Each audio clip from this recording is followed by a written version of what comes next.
when you think about the IPO environment and timing, advising people when to time an IPO, love to get your perspectives on that, but also given how, what much of a market share you have, would love to hear your thoughts on your current pipeline and timing, what you see the rest of the year and what you see in Q1 and Q2 of 2024. Yeah. Well, first of all, let me say timing is about your own business, and it's really important to focus on your business and block out all the noise. There will be windows, they open and close, there are cycles.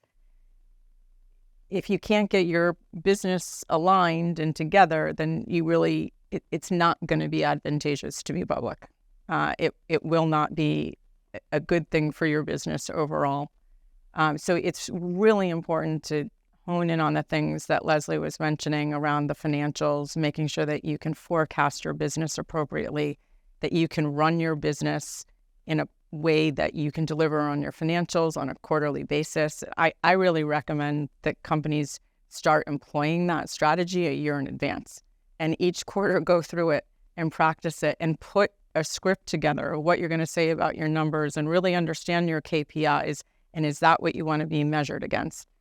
And one thing Alex didn't touch on when he talked about the timeline is it's definitely gotten shorter, but one of the reasons it's gotten shorter is not just COVID, but it's pretty common to do testing the waters now. So investors know who you are when you're going out. So that's one of the key reasons that the timeline has shortened.